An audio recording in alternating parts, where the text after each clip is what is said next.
Quiero invitarles, por favor, que pueda ir conmigo a la segunda epístola del apóstol Pablo a Timoteo.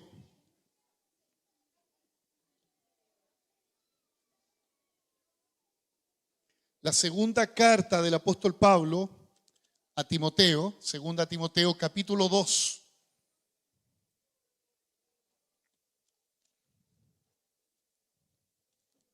Vamos a leer un versículo que usted tal vez conoce muy bien. Versículo 15.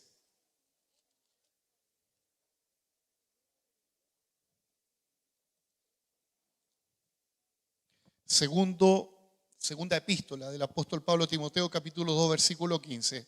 ¿Qué les parece que podamos leerlo todos a una sola voz?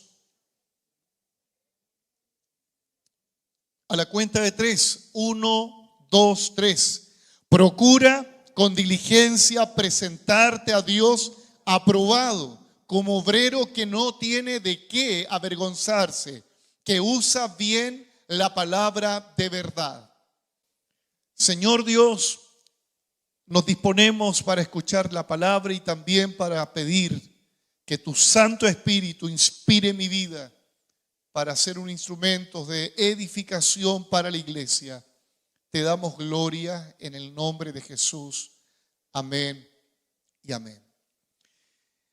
Este versículo que hemos leído está como la gran palabra o consejo que el Señor le da a Timoteo, que era un ministro, un pastor joven, ubicado en una región muy difícil, en una región donde abundaba la hechicería, donde abundaban los falsos maestros, y el problema que también vemos es que él tenía un conflicto con su propia persona. Timoteo tenía 3 problemas: con fuerzas espirituales de maldad, con demonios, con falsas doctrinas y con él mismo. Gracias. Y el apóstol Pablo, cuando le escribe esta carta, que es, según lo he entendido, la última carta que Pablo escribió estando con vida. ¿Por qué? Porque después de esta carta, Pablo ya no existió más. Dicen los historiadores que probablemente Pablo haya sido decapitado. Pablo fue literalmente torturado en la cárcel bajo la administración de Roma. Y fue que en el año 64, justamente cuando no solamente Timoteo tenía un problema con demonios, también con falsos maestros y con él mismo, se había sumado un cuarto problema para Timoteo. En el año 64, Nerón, uno de los emperadores más terribles de Roma, comienza a perseguir acérrimamente a los cristianos. O sea, Timoteo está con 4 problemas, no con 3. Desde el año 64, Timoteo también tiene que padecer la persecución. Y cuando Pablo escribe esta carta, lo escribe con 2 razones. Una, para animar a Timoteo, para darle instrucciones doctrinales, pero también para despedirse. Y vaya que es fuerte recibir la despedida de una persona a través de una carta. Creo que es como que más sentimental leer una carta, porque uno se imagina tantos sentimientos de la otra persona. Y ahí está Timoteo luchando consigo mismo, con demonios, luchando con falsos maestros, luchando con el inicio de la persecución de la iglesia. El apóstol Pablo en la cárcel le da por lo menos cerca de 40 instrucciones a este discípulo que él había tomado en el segundo viaje. 40 instrucciones aproximadamente. Esta es una de las cartas donde hay más instrucciones doctrinales a un ministro, a una iglesia.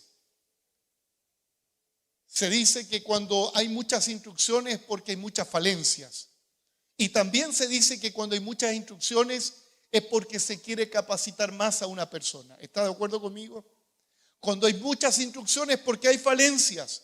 Y cuando hay muchas instrucciones es porque se le quiere dar más herramienta a aquellos que están sirviendo en la obra del Señor. Creo que las dos situaciones necesita Timoteo.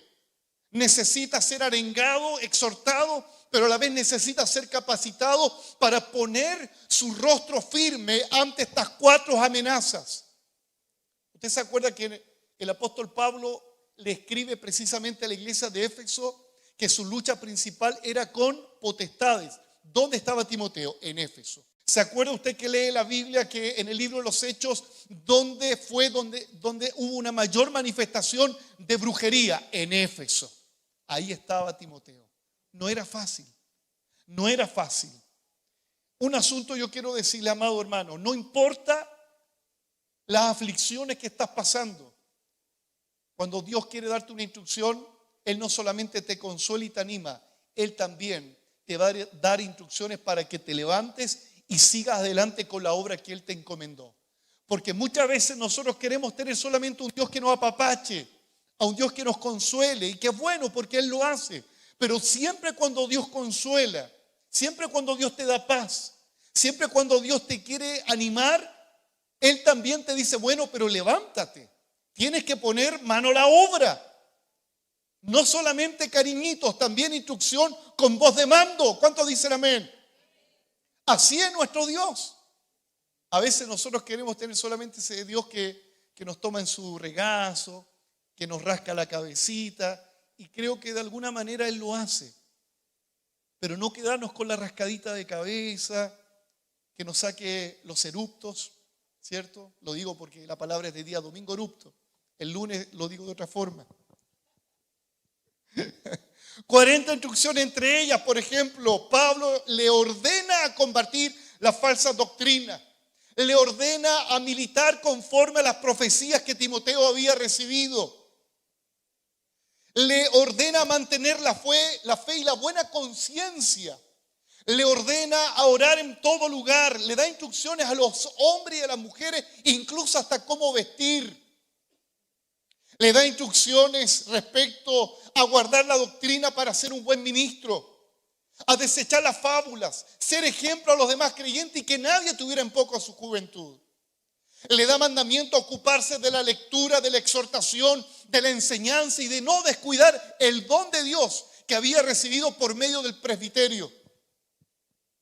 Le da instrucciones de cuidarse de sí mismo y de la doctrina.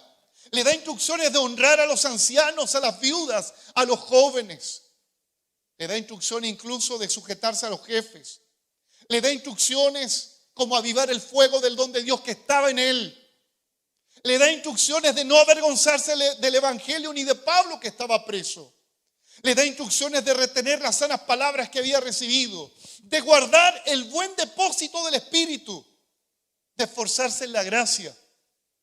Le encarga que esta palabra que él ha recibido la pueda entregar a hombres fieles e idóneos. Le dice que tiene que soportar penalidades. No le dice que tiene que arrancar de los problemas. No le dice que solamente va a recibir un cariñito de parte de Dios. No, veo que el Señor cuando te consuela, te levanta para que tomes una responsabilidad. Solamente uno lo quiere asumir. Dios te levanta, Dios te consuela, Dios te perdona, Dios te prospera, Dios te bendice. ¿Pero para qué? Para que asumas una responsabilidad. Amén. Dios, a través de Pablo, le dice a Timoteo que ningún soldado que milita se puede enredar en los negocios de este mundo. Le habla de un modo ilustrado diciendo que el atleta, para poder ser coronado, debe abstenerse, y también le dice que debe luchar legítimamente. Le dice que el labrador, para participar de los frutos, debe trabajar primero. ¿Qué es lo que me da a entender? Que Timoteo estaba en un rincón, triste, amurrado, ya queriendo dejar el ministerio, dejar al Señor. Y el que lo está, esto es bien paradójico, el que lo está animando es aquel que tiene una espalda lacerada, es aquel que está en la mazmorra de más adentro, es aquel que recibe agua de pronto si es que se acuerda el carcelero de darle agua o algo de comer. El que lo está animando es aquel que le queda pocos días para morir decapitado. Ese está animando a un joven cerca de 30 años que está amurrado, que le tiene miedo a los demonios, que le tiene miedo al que dirán, que está mirándose a sí mismo y dice que soy tímido, es que no tengo fuerza para esto, es que desperté con el pie izquierdo, es que el día lunes es el más largo. Oye, qué insólito que a veces las personas que están más abatidas en un hospital, en una cárcel, la gente que a veces que tiene más problemas, son aquellas que te dan más arenga y exhortación para que te levantes y recobres el ánimo. Yo le invito, entre paréntesis, un día vaya al hospital y vea tanta aflicción, vaya a la posta y mírese al espejo y diga: bueno, Señor, lo que estoy llorando, esto no es nada con lo que la gente está padeciendo en la cárcel, en el hospital, con los hermanos perseguidos en el Medio Oriente. Lo que estamos viendo no es nada. No es nada con lo que otros hermanos padecen en latitudes inhóspitas de este planeta. A veces estamos como Timoteo. Tenemos conflicto con nuestro ego o tenemos conflicto con nuestra autoestima que está por el suelo. Tenemos conflicto con una pequeña lucha espiritual. De pronto nos enojamos con el pastor porque nos exhorta y nos dice las cosas como son y nos vamos de la iglesia y estamos como Timoteo. Y es necesario recibir estas cerca de 40 instrucciones. Cuando Pablo ya va en la instrucción número 30 de decirle: no contiendas con palabras que los perdidos pueden confundirse, ya en la instrucción número 30, recién ahí, Pablo le dice: procura con diligencia presentarte a Dios como obrero aprobado. No le dice al principio. En la instrucción número 30, Pablo recién le dice a Timoteo: procura con diligencia presentarte a Dios como obrero aprobado, que no tiene de qué avergonzarse, que usa bien la palabra de verdad. Yo veo en el mentor y apóstol Pablo un grado de responsabilidad única de un líder. Me explico. Un líder, un pastor, un padre de familia, alguien que está a cargo de gente, no puede exigir nada sin antes capacitar a la persona. Es un principio. ¿Está de acuerdo conmigo? En la primera carta, el apóstol Pablo le da cerca de 20 instrucciones. En la segunda, otras 20. Pablo está preparando a su hijo en la fe. ¿Para qué? Para que cuando se presenta a Dios no se presente con las manos vacías, no se presente sin ningún conocimiento doctrinal, no se presente con ignorancia. ¿Por qué? Porque Timoteo no era cualquier hermano. Timoteo era un pastor a cargo de otros pastores. Él estaba a cargo de una región en Éfeso, y en Éfeso habían otras congregaciones. O sea, este no era cualquier hermano, y no lo digo despectivamente por alguien que esté acá, la palabra cualquier. Siempre he creído que Dios te exige de acuerdo a lo que Él te ha dado. No sé si alguien entiende. Siempre Dios te exige de acuerdo a lo que Él te ha dado. Por eso hay una advertencia, dice el apóstol: cuidado con ser tantos maestros, porque es mayor la exigencia y la condenación para aquellos que, sabiendo hacer lo bueno, no lo hacen. Es mayor la exigencia.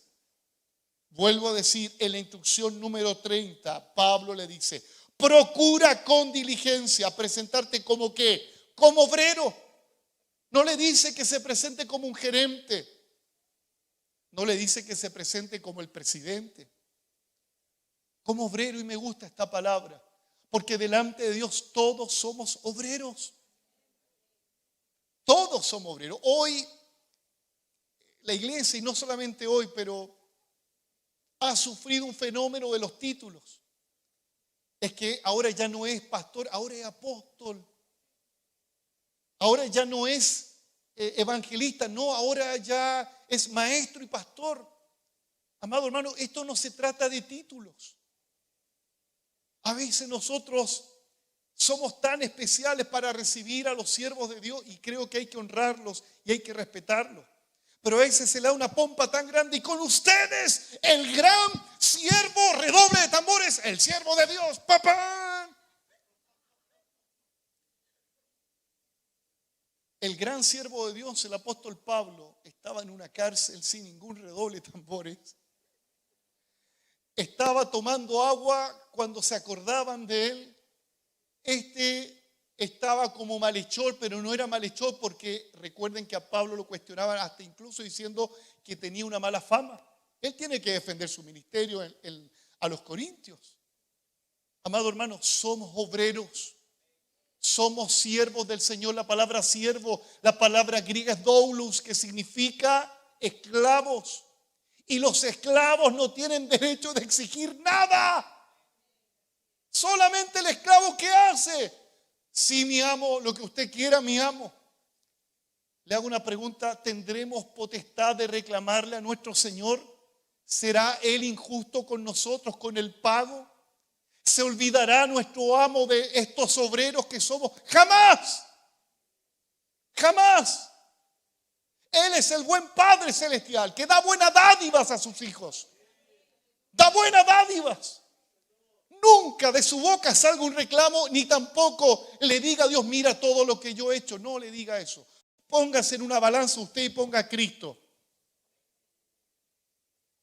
Él no se olvida, dice el escritor a los hebreos, de todo el buen trabajo que han hecho a mis siervos. Pero de la misma manera, dice el escritor en el capítulo 6 de Hebreos, versículo 11, mantenga la misma diligencia hasta el fin. Hasta el fin. Él no se olvida, pero mantengan hasta el fin el servicio. Preséntate como obrero. La palabra griega es ergates y significa un maestro trabajador.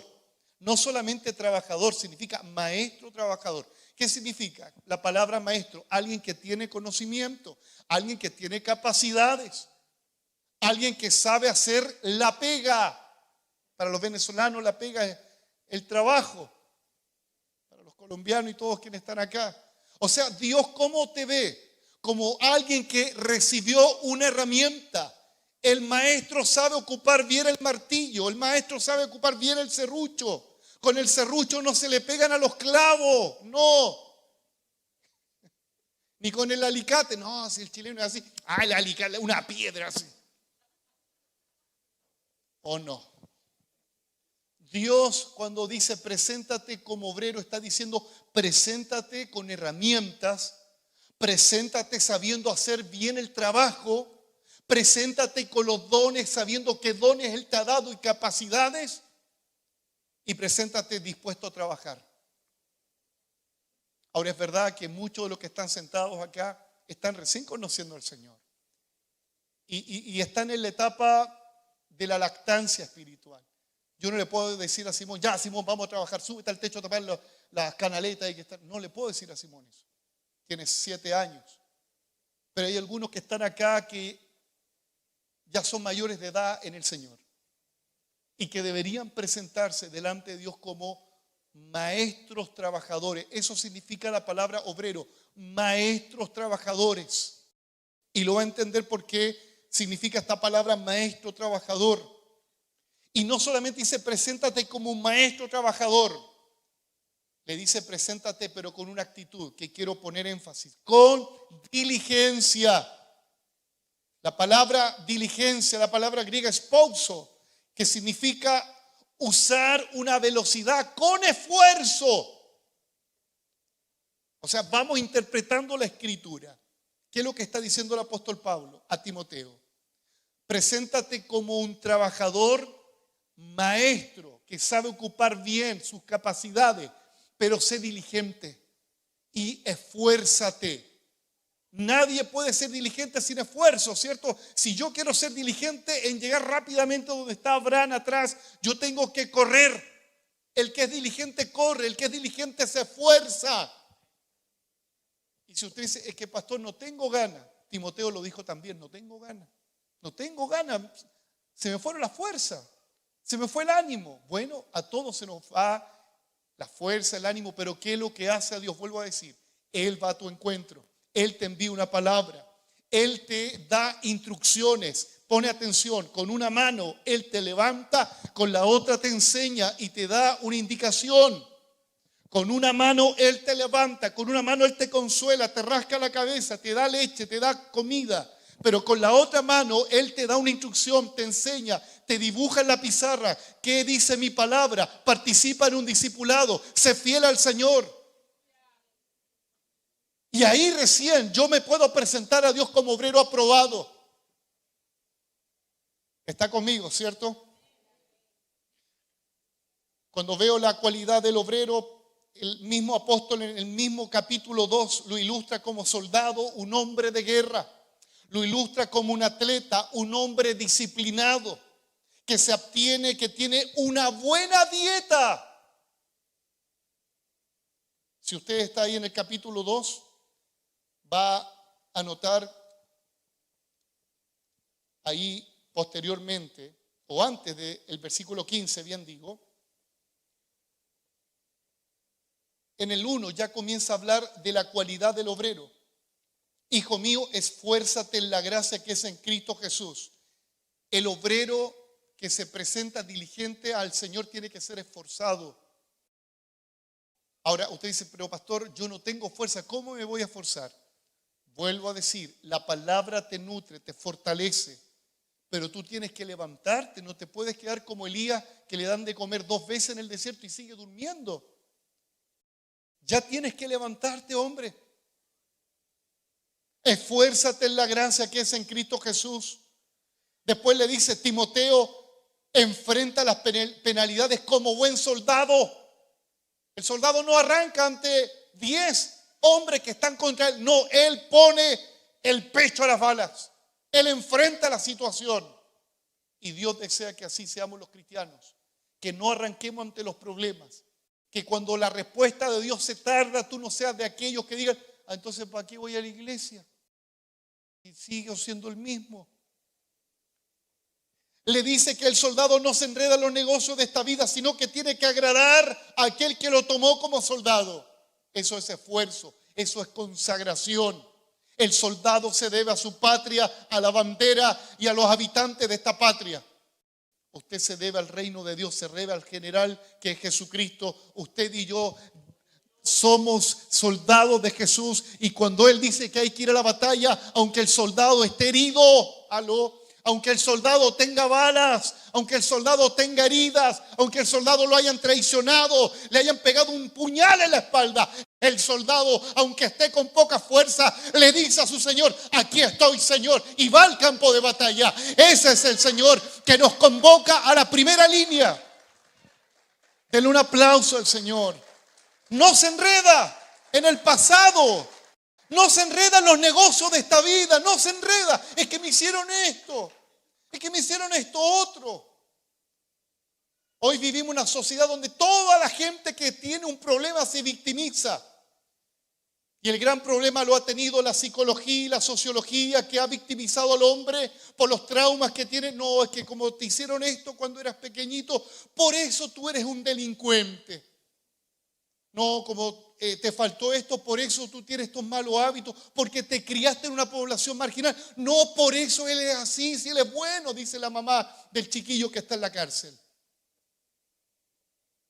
La sociología, por otra parte, culpa también el medio ambiente. Pero Dios no es así. Dios no tiene por inocente al culpable. Dios no tiene por inocente al culpable. Delante de Dios todos han pecado y están destituidos de la gloria de Dios. El hombre no necesita solamente cariñitos para decirle, bueno, sí, yo te entiendo, tuviste este problema. El hombre necesita también reconocer que ha pecado y que necesita un redentor y un salvador que lo levante y le sane las heridas. Eso necesita el ser humano. La pregunta que yo le tengo, ¿qué Señor tú visionas? ¿Un Señor que solamente te quiera apapachar, que te quiere rascar la cabeza? ¿O un Señor que te da instrucciones también?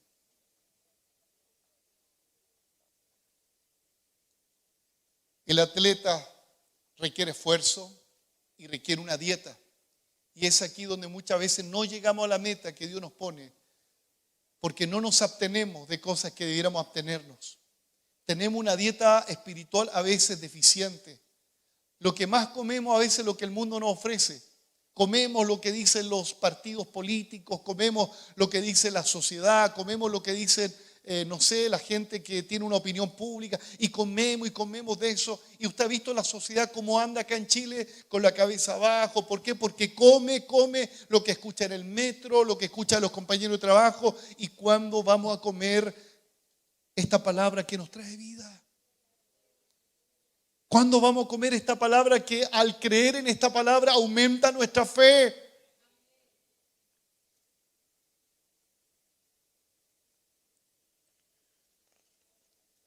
El Señor quiere que seamos diligentes en lo que Él nos está pidiendo.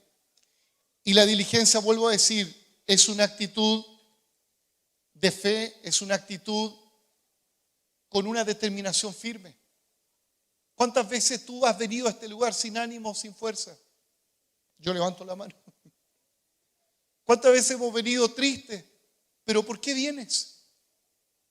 ¿Por qué vienes? ¿Sabe por qué usted viene? Porque usted no se ha dado ni cuenta que ha dispuesto su vida al Espíritu Santo para traerlo a este lugar. Y eso es diligencia. Eso es diligencia. ¿Sabe? La Biblia habla de hombres que fueron diligentes. La Escritura habla de un hombre llamado Esdras que fue diligente. ¿En qué? En llevar la palabra a un pueblo que lamentablemente había abandonado el pacto, la palabra. Y este hombre, por ser diligente, fue un instrumento de avivamiento a Judá. ¿Cuántos de los que están acá, como decía el pastor Elías, quieren un avivamiento? Pero el avivamiento no es algo mágico. Para que exista un avivamiento, la iglesia tiene que ser diligente. Número 1, en buscar a Dios. Número 2, en mantener la unidad. Número 3, en perdonar a aquellos que nos han ofendido. Número 4, ser fieles al Señor. Los avivamientos como los que trajo Esdras muestran cuál fue la actitud. Esdras 7:6. Este Esdras subió de Babilonia. Para salir de Babilonia y llegar a Judá eran varios kilómetros. Esfuerzo, diligencia. Era escriba diligente en la ley de Moisés, que Jehová Dios de Israel había dado, y le concedió el rey todo lo que le pidió, porque la mano de Jehová su Dios estaba con Esdras. Damas y caballeros, la mano de Dios siempre estará con aquellos que son diligentes con Dios. La mano de Dios siempre estará con aquellos que son diligentes con Él. ¿Y sabe lo que hizo el rey? El rey de Babilonia, el que estaba de turno, le dio todo lo que necesitaba a Esdras. Lo mismo le pasó a Nehemías, ¿se acuerda? Que Nehemías, al ver los muros que estaban caídos, el copero del rey se presenta ante el rey con un semblante tan entristecido que el rey se da cuenta. Y el rey le dice: ¿qué necesitas, Nehemías? Y Nehemías abre su corazón y le cuenta que los muros de la ciudad están derribados. ¿Qué le dice el rey? Nehemías, levántate y toma aquí lo que necesitas para reconstruir los muros que están en el suelo. Damas y caballeros, yo les tengo que decir esto, que cuando somos diligentes con Dios, Él abre puertas, Él provee, Él te sustenta, Él te ayuda, porque Dios quiere ver gente diligente. Gente diligente. Yo le he dicho al Señor: yo quiero ser diligente, presentarme como obrero aprobado, y las cosas vienen añadidas. No tengo que andar buscando las cosas. Yo creo que les he dicho en muchas ocasiones desde este lugar: nunca he pedido por algo material. Nunca he pedido por un auto. Nunca he pedido por una casa. Es más, nunca le pedí al Señor que compráramos este lugar. ¿Por qué? Porque Él me lo dijo que iba a ser así. ¿Y por qué le digo esto? Porque se cumple la Escritura. Si somos diligentes en buscar primeramente el reino de Dios, Dios añade todo. Dios añade todo. Él sabe de qué tienes necesidad. Seamos diligentes en buscarlo a Él.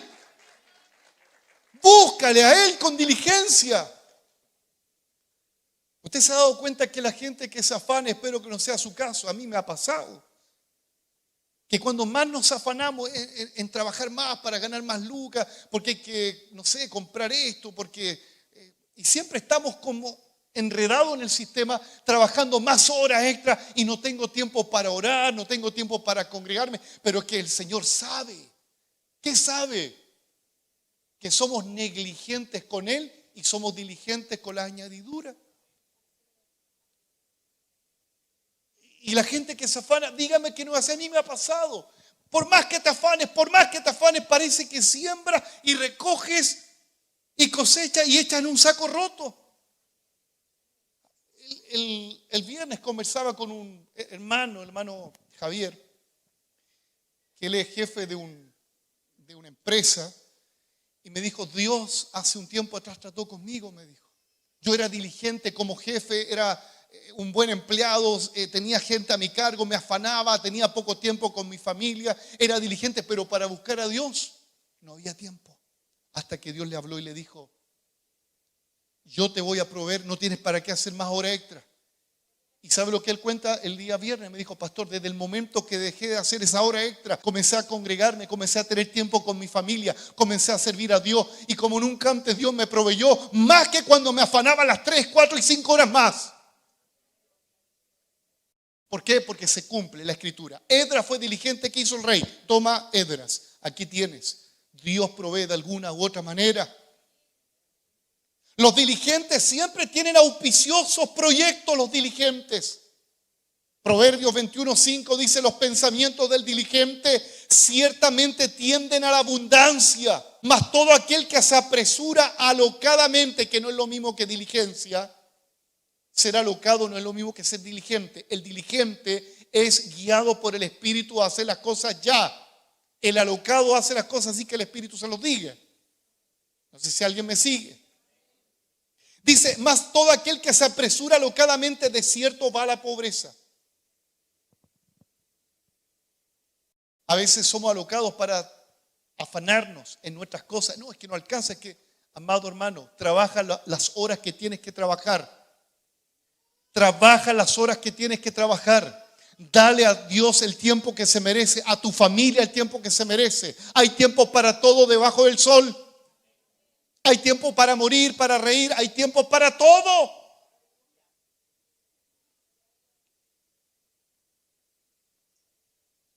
Aleluya. La diligencia tiene que ver también con el cuidado del ministerio que Dios te entregó. ¿Cuántos de los que están acá tienen un ministerio de parte del Señor? Toda la iglesia tiene un ministerio de servicio. No solamente pastor. Todo aquel que está aquí, que Dios le ha dado herramientas. Recuerde que el maestro, ¿qué es el maestro? Tiene herramientas, sabe ocupar la herramienta, tiene que ser diligente y tiene que presentarse ante Dios. Entonces, ¿qué dice la Escritura? Proverbios 27:23. Sé diligente en conocer el estado de tus ovejas y mira con cuidado por tus rebaños. Esto se aplica a los pastores, sí, pero se aplica a usted también. Usted tiene ovejitas en su casa, son sus hijos, algunos son más grandes, otros más chiquititas. Todos nosotros tenemos una responsabilidad en la tierra. Y la pregunta es, ¿cómo estamos siendo? ¿Diligente o negligente? Lo segundo, debemos aprobar lo que Él nos pide. ¿Qué debemos aprobar? Porque dice, está conmigo, ¿cierto? Procura con diligencia presentarte a Dios aprobado. Pero ¿qué es lo que tenemos que aprobar? ¿Qué es? ¿Alguien me puede decir qué es lo que tenemos que aprobar? Mire, hay 2 asuntos que Dios quiere que aprobemos. Solamente 2 asuntos bíblicamente hablando. ¿Sabe lo que Dios prueba de nosotros? ¿Sabe lo que Dios prueba de nosotros? 2 asuntos. Primero, Dios prueba nuestra fe. Dios prueba nuestra fe, número 1. Número 2, Dios prueba nuestro corazón. Solamente esas 2 cosas Dios te va a probar. Usted no debe tener ese concepto raro que cuando está en el supermercado, de pronto está en la fila del supermercado y hay una viejita que se le cayó justo ahí la pensión de 300.000 pesos de Boric que dijo. No, hermano, no puedo mentir. Justo ve que y usted dice, Dios me está probando. No, hermano, Dios no te está probando. Es que si saco la billetera o no, y uno dice, pero yo vi que cayó del cielo. Creo que cayó del cielo. Se cayó de la cartera, hermano. Hermano, eso, Dios dice el apóstol Santiago que Dios no tienta a nadie. Y Él no es tentado por nadie. Eso no es una prueba de parte de Dios. Que usted diga, que está bonita la chica allá y tú eres casado. No, eso no es prueba, hermano. Eso es tentación. Esos son deseos de la concupiscencia. Vuelvo a decir, bíblicamente, Dios quiere que los maestros, obreros, siervos, esclavos, no diga esa palabra, pastor, ya estamos en otra generación. Sí, seguimos siendo esclavos de Cristo. ¿Cuáles son las dos áreas que Dios quiere probar a su iglesia? En la fe. Primera de Pedro 1:7, lea conmigo. Primera de Pedro 1:7. Para que sometida a prueba vuestra fe. Clarito. Para que sometida a prueba vuestra fe, mucho más preciosa que el oro, el cual, aunque perecedero, se prueba, vuelvo a decir, se prueba con fuego la fe.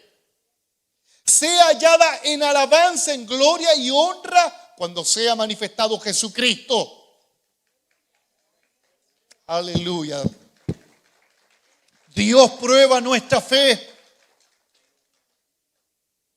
Y lo segundo, nuestro corazón. Deuteronomio 8:2. Y te acordarás de todo el camino por donde te ha traído Jehová. Si usted está pasando un momento de desierto, un momento de escasez, un momento de aflicción, como lo pasó Israel, mire lo que Dios le dice a este pueblo, que estaba a punto de poseer la tierra. Y te acordarás de todo el camino por donde te ha traído Jehová tu Dios estos 40 años en el desierto para afligirte. Timoteo estaba en un desierto, ¿cierto? Timoteo estaba siendo afligido. La palabra siempre es la misma en todos los tiempos. Para afligirte, para probarte, está ahí, ¿cierto? Para probarte, para saber lo que había en tu corazón. Si habías de guardar o no sus mandamientos. ¿Qué es lo que Dios prueba de ti? La fe. ¿Y qué es lo que es la fe? Es la convicción de que Dios es real. Es la convicción de que todas sus promesas son fieles y verdaderas y que la ha de cumplir con mi vida. Y que aunque pase por el valle más oscuro, Él prometió estar conmigo. Él me va a proveer. Él es mi sanador, Él es mi buen pastor. Nada me falta. Con Él estoy seguro. Eso es fe. Pero esa fe se demuestra con una acción y esa acción está en el corazón. La fe está asociada a nuestras actitudes. La fe no solamente declarar algo, la fe es hacer algo.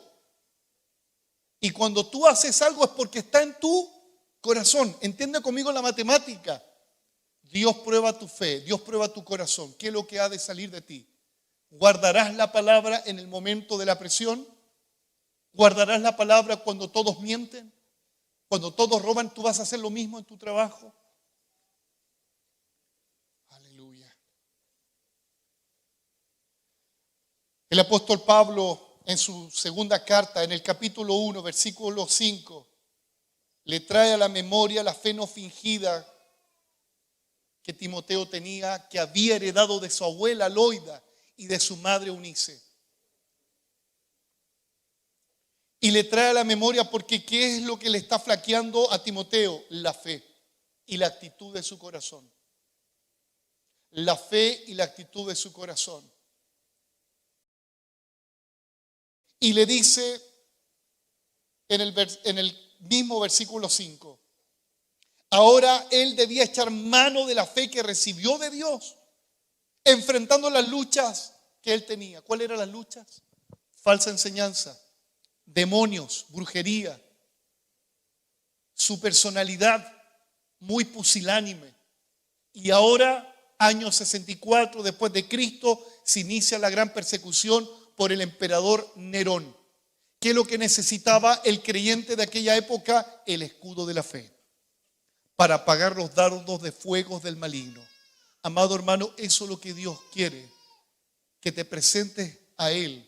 Aunque estés triste, aunque estés con poca fuerza, preséntate como un soldado, aunque a lo mejor estás ensangrentado, pero poner tu mirada hacia arriba y decir: Señor, aquí está tu siervo, aquí está tu sierva, tal vez con el cuerpo abatido, con el cuerpo con enfermedades, pero como dice el apóstol Pablo, aunque el hombre exterior se desgasta, no obstante el interior se renueva día tras día. ¡Aleluya!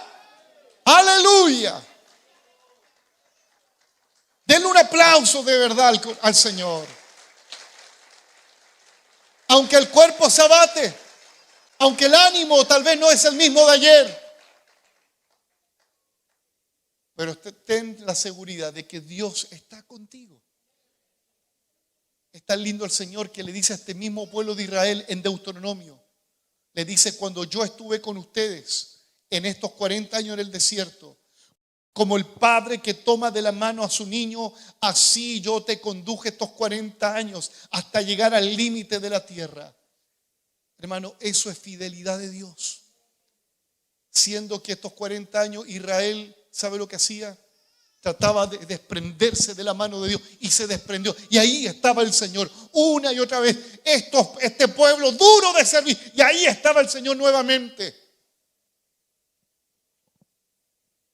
Sin embargo, llega un momento que cuando el hombre ya no quiere tomarse de la mano de Dios, las oportunidades se terminan y la gente muere enterrada en el desierto. La pregunta es: ¿cómo está tu fe? ¿Cómo está la actitud de tu corazón? ¿Hay rencor en tu corazón? ¿Hay rabia? ¿Hay falta de perdón? Amado hermano, el soldado, aunque sepa disparar bien, pero si su corazón está herido por la amargura, no va a tener fuerza para percutir el arma.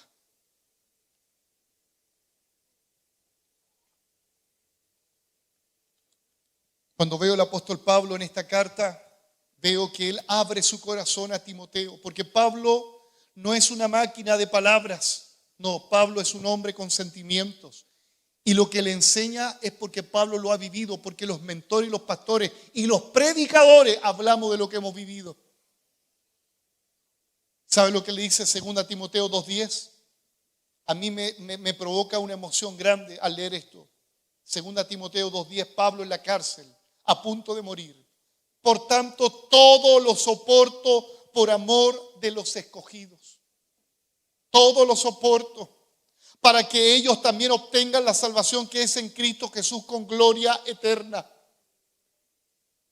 Nosotros a veces no soportamos que alguien nos mire feo, aunque sea feo. A veces, oh, me miró feo, pues si él es así, hermano, ¿qué le vamos a hacer? No mira a nadie, por favor. No soportamos la reprensión pastoral. No soportamos que alguien nos insulte. Inmediatamente reaccionamos. ¿Y qué es lo que Dios prueba inmediatamente? Tu fe, tu corazón.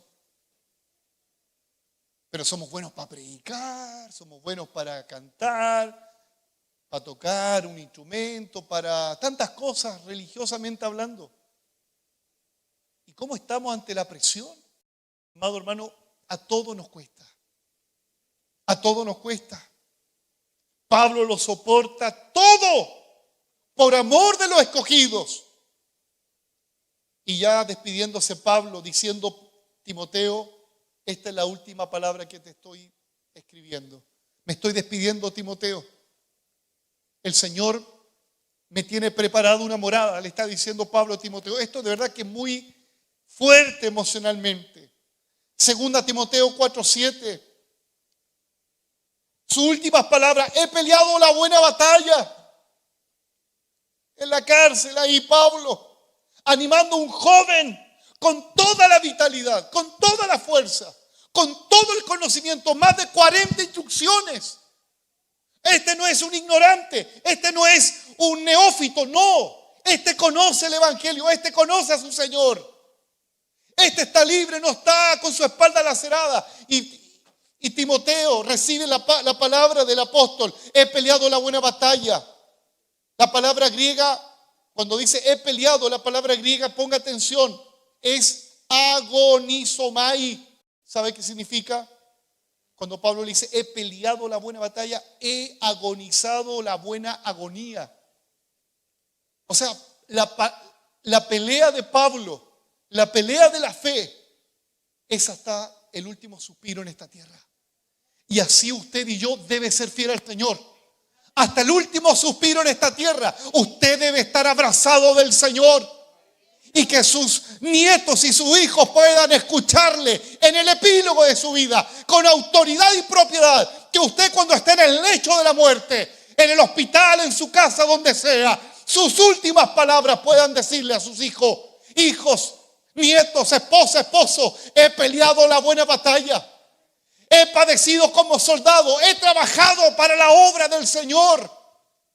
Y ha sido mi vida hasta el último suspiro en la tierra sirviendo a Cristo. He peleado la buena batalla. Yo veo es mejor que Wallace cuando arenga. ¿Te ha visto esa película? Pecadores nomás viendo películas en vez de ver Jesús de Nazaret, hermano.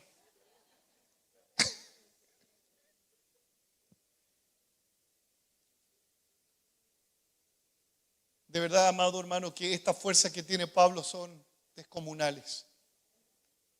No es Pablo, ¿sabe quién es el Espíritu de Dios a través de Pablo? A veces nosotros decimos el gran apóstol Pablo. No, hermano. Delante de Dios no existen los grandes hombres de Dios. ¿Qué está diciendo, pastor? Estoy diciendo algo que es bíblico. Somos obreros. La Biblia no dice preséntate como un gran hombre de Dios, como una gran... No, la Biblia dice preséntate a Dios como un obrero aprobado. El único grande es Jesucristo. El único grande es Jesucristo. No es Pablo, no son los ángeles, no es Pedro, no es el pastor Sergio, es Jesucristo. Él sea la gloria. Él nos da las fuerzas, Él nos da la valentía, Él nos da el coraje, Él nos da la zarra del Espíritu. A Él la gloria. Usted no celebra al apóstol Pablo, no sea católico romano, no. No, sino el apóstol Pablo con su como Wallace así, aguanta pelada así, ya, Timoteo, verás que los vamos a derribar estos demonios. No está así Pablo. Pablo bien dijo, cuando soy débil, fuerte soy. Porque el poder de Dios se perfeccionaba en esa debilidad. Le dice, he corrido la carrera de la fe, la he terminado.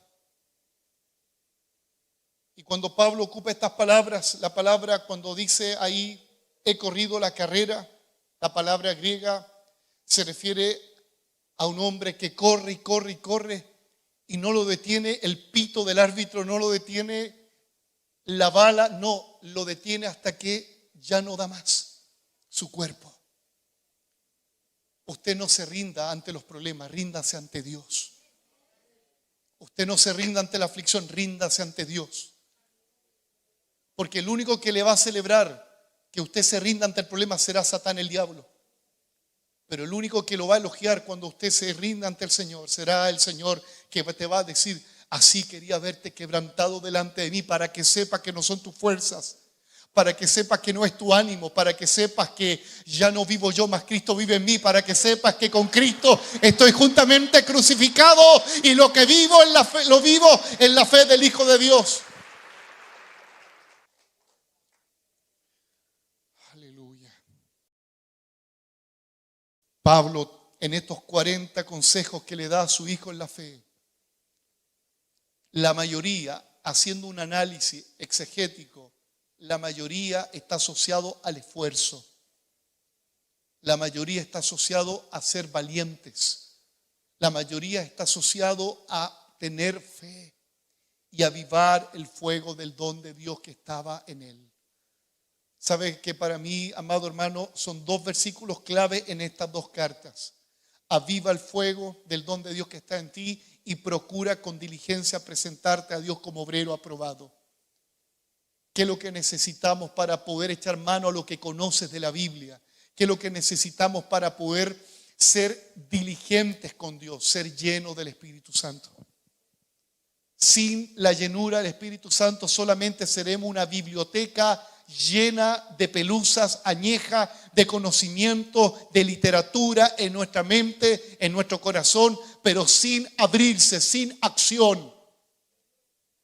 Pero cuando viene el Espíritu Santo, esos libros, ese recuerdo que está en ti de la palabra, comienza a tomar vida. Cuando eres lleno del Espíritu Santo, te presentas delante de Dios y aunque estés herido, aquí estoy, Señor, dispuesto a la obra que me has encomendado. Le dicen, en tercer lugar, no tiene de qué avergonzarse. ¿Qué significa esto? Que Timoteo vive en santidad, debe vivir en santidad. Amado hermano, ¿qué es lo que puede provocar que el hombre y la mujer peque y se deslice? Que le dé lugar a sus emociones de tristeza, le dé lugar a sus temores, le dé lugar a la incredulidad. El pecado no es algo accidental que me lo encontré y pisé el hoyito del pecado, no. Cuando el hombre y la mujer no puede dominar por el espíritu sus emociones, está en un riesgo. Está en un riesgo. Pablo le dice, de hecho, en uno de estos tantos consejos a Timoteo, Timoteo, Dios no te ha dado espíritu de cobardía. Dios te dio espíritu de dominio propio. Te dio poder, te dio amor. Vuelvo a decir, ¿cuál es el antesala del pecado? Ser dominado por las emociones. Todos nos entristecemos, todos nos airamos, todos nos enojamos, todos nos alegramos, pero ninguna de esas deben dominarte. Sea el Espíritu Santo dominando nuestras emociones. No tiene de qué avergonzarse, no tiene quien lo acuse. Está justificado por el Señor. Y esta palabra me gusta, está justificado. Cuando alguien está justificado no tiene vergüenza. Cuando tu jefe te dice, ya Martínez, ya, sí sé que te enfermaste, sí, ya. Dice, lo creyó mi jefe. Bueno, aunque sea verdad, usted tiene alivio cuando su jefe le dice, ok, está justificado. Usted tiene alivio, usted no tiene vergüenza que alguien lo mire y lo acuse. Cuando el juez le dice, este es libre de culpa, ya no tengo vergüenza. Por eso el apóstol Pablo dice en su carta a los Romanos, capítulo 5, versículo 1, hemos sido justificados, ¿pero por quién? Por Jesucristo. Por la fe en Jesucristo somos justificados. Ya no somos expuestos a la vergüenza y a la culpa. ¿Y cuál es la clave? La fe. Pues por la fe hemos sido justificados con Dios y tenemos paz para con Dios. ¿Qué significa tener paz para con Dios?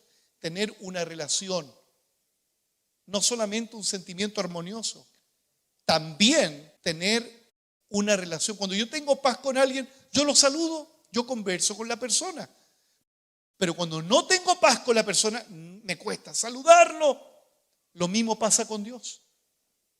Y cuando no nos acercamos a Dios, ¿por qué pasa? Porque hay pecado. Hay pecado. No hay otra cosa que separe al hombre de Dios, solamente el pecado. No, es que estoy desanimado. No, si el desánimo no es causal para que te separes de Dios. No, es que me hicieron eso. No, si eso no. Lo único que te separa es el pecado, que a veces lo maquillamos con el desánimo. Ay, el pastor está dando poroto con así unos motes gruesos. Es que hay que decir las cosas como son. No, es que me hicieron esto. ¿Y tú qué hiciste? ¿Buscaste a Dios? ¿Buscaste a la persona que te ofendió? ¿La perdonaste? No, es que me hicieron esto. Y nos victimizamos. Y no asumimos que lo que nos ha separado de Dios es el pecado. Ningún aplauso, hermano. Pero es así. Es que es palabra de Dios, hermano. Nos gusta aplaudir que Dios nos bendiga, que Dios nos prospere. ¡Oh! La avanzamos. Pero cuando Dios nos está diciendo las cosas como son, vuestras iniquidades, dijo el profeta Isaías, han hecho una separación entre los hombres y mi persona. ¿Sabe lo que yo concluyo, hermano? Sin el ánimo de juzgar, que Timoteo estaba pecando. No estoy diciendo que a lo mejor tenía 3 mujeres, no. Pero ¿sabe qué es lo que es pecado? Sabiendo hacer lo bueno y no lo hago. 40 instrucciones tenía este hombre. ¿Cuántas estaba haciendo?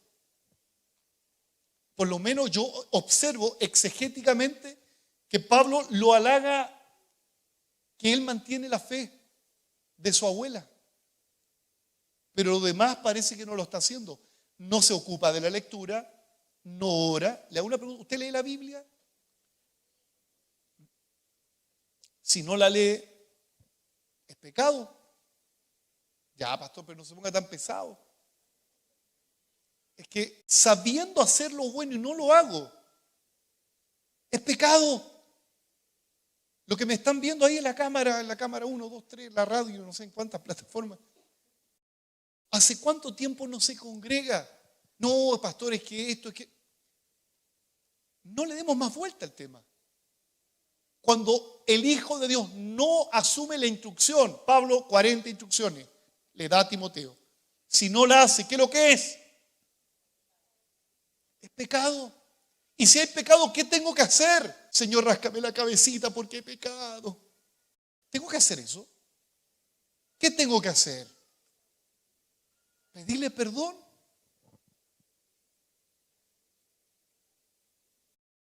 Iba bien, pastor, con la palabra.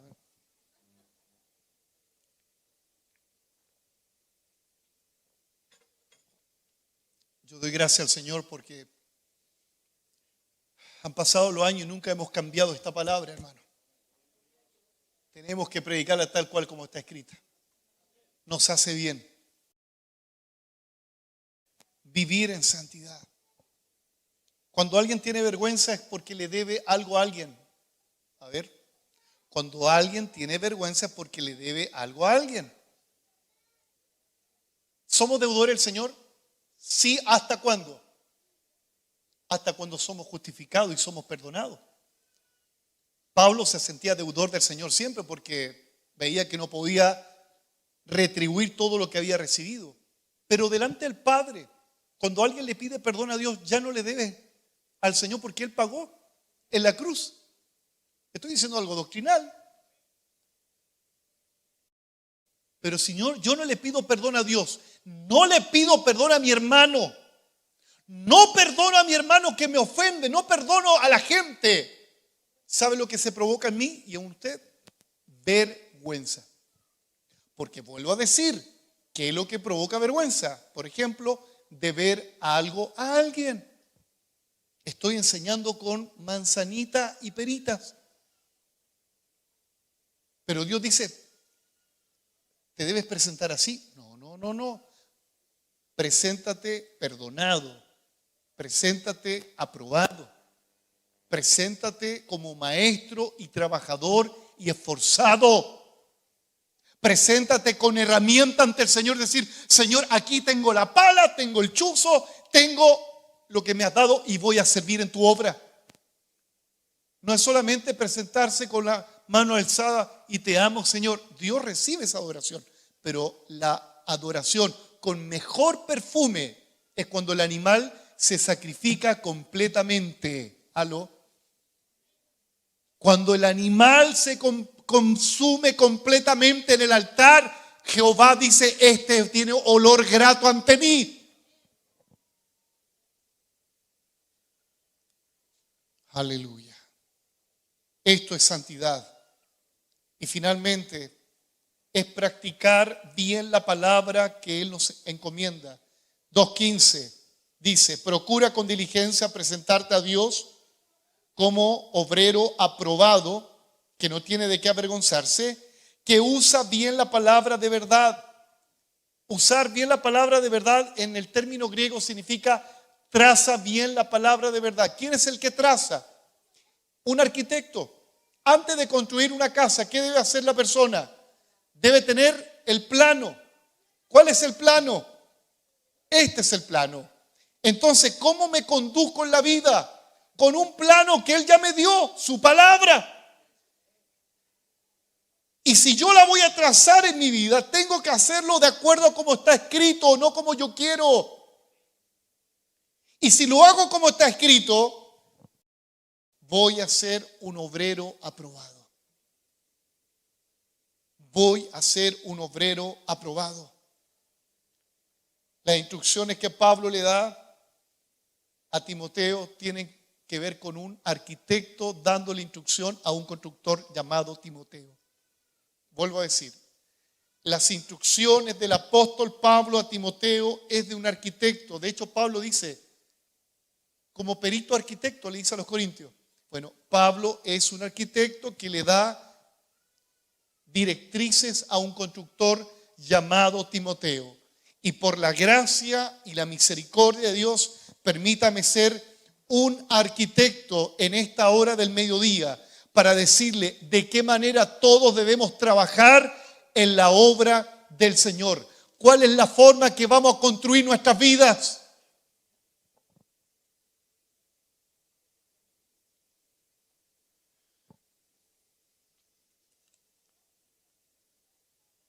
¿Es posible? Es posible. Si no tienes fuerza el día de hoy y no tienes el ánimo, Él viene a tu encuentro, te levanta, te perdona, te ayuda. Con esta mano Él te levanta, pero con esta Él te dibuja, te traza la palabra y te dice, por aquí tienes que dirigirte y de esta manera tienes que hacerlo. Yo anhelo de todo corazón que todos los hermanos que están acá y los que no han podido venir, seamos obreros aprobados y diligentes. Y tengan por seguro, amado hermano, que vamos a vencer la lucha espiritual, vamos a vencer las tentaciones, vamos a vencer las obras de la carne. Tengan por seguro que vamos a ser más que vencedores.